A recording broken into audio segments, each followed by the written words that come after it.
Please like share and subscribe. పుష్పగాడి rule అయితే మొదలైపోయింది భయ్య.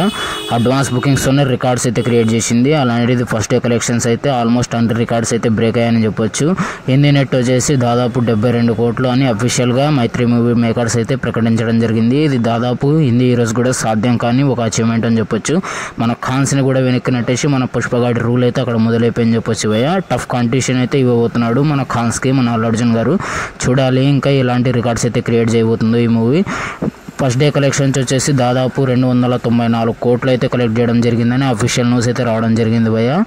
ఇదైతే ఆల్ టైమ్ రికార్డ్ అని చెప్పొచ్చు. దాదాపు 300 కోట్లు దగ్గరలో ఉంది. చూడాలి ఇంకా సెకండ్ డే ఎలాంటి రికార్డ్స్ అయితే క్రియేట్ చేయబోతుందో. నేనైతే చాలా ఎక్సైట్మెంట్తో ఉన్నా భయ్య. మూవీ అయితే అదిరిపోయింది. ఒక్కొక్క సీన్కి అయితే మైండ్ బ్లాక్ అయితే అయిపోతుంది. జాతర సీన్ అయితే చాలా బాగుంది భయ్య. మన అల్లు అర్జున్ గారి నట విశ్వరూపం అయితే చూపించాడు. అందరికీ సినిమా నచ్చినా నచ్చకపోయినా జాతర సీన్ మాత్రం పిచ్చగా నచ్చేసింది. అందులో అల్లు అర్జున్ గారి యాక్టింగ్ అయితే పీక్స్ ఊర మాస్ అని చెప్పొచ్చు. ఆ రేంజ్లో ఉంది. మన క్లైమాక్స్ సీన్ అయితే ఇంకా వేరే లెవెల్ అని చెప్పొచ్చు భయ్య. చాలా మూవీ అయితే వర్కౌట్ అయిపోయింది. ఫస్ట్ డే రికార్డ్స్ అయితే క్రియేట్ చేసింది భయ్య. సెకండ్ డే కూడా ఎలాంటి రికార్డ్స్ క్రియేట్ చేస్తుందో నేనైతే ఈగర్లీ వెయిట్ చేస్తున్నా. ఓవరాల్గా ఫస్ట్ డే కలెక్షన్స్ వచ్చేసి 294 కోట్లు అయితే క్రియేట్ చేసింది భయ్య ఈ మూవీ.